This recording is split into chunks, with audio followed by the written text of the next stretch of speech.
আসসালামু আলাইকুম। আজকের ভিডিওতে আমরা দেখব যে কিভাবে আপনারা iCloud স্টোরেজ পারচেজ করবেন।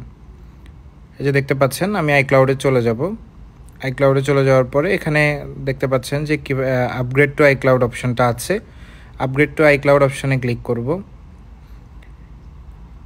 এখানে ক্লিক করার পরে এখানে দেখুন প্ল্যানগুলো চলে আসবে। তো আপনার যে প্ল্যানটি লাগবে সেটি পারচেজ করবেন। আমার 50 জিবি লাগবে, তাই আমি 50 জিবি পারচেজ করছি। এখানে অনেকগুলো প্ল্যান আছে, আপনারা দেখতে পাচ্ছেন প্রতিটির প্রাইস দেওয়া আছে। তো এই পারচেস করার আগে অবশ্যই অ্যাপল গিফট কার্ড রিডিম করে নিতে হবে। আমাদের কাছ থেকে অ্যাপল গিফট কার্ড পারচেস যে করবেন ওইটা অ্যাপল গিফট কার্ডটা আগে রিডিম করে নেবেন। এরপরে এখানে আপনার যে প্ল্যান প্রয়োজন সেই প্ল্যানটা এখানে সিস্টেমেটিক অনুযায়ী পারচেস করে নেবেন। খুবই সহজ পদ্ধতি, একদম ইজি। সো আপনারা আপনাদের প্রয়োজন মোতাবেক প্ল্যান পারচেস করে নেবেন আমাদের কাছ থেকে অ্যাপল গিফট কার্ড কেনার পরে।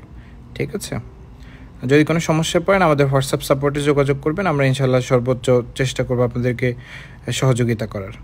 এই যে দেখতে পাচ্ছেন 50 জিবি কিন্তু পারচেজ হয়ে গেছে। এই যে 246 MB অফ 50 জিবি। ধন্যবাদ। আসসালামু আলাইকুম।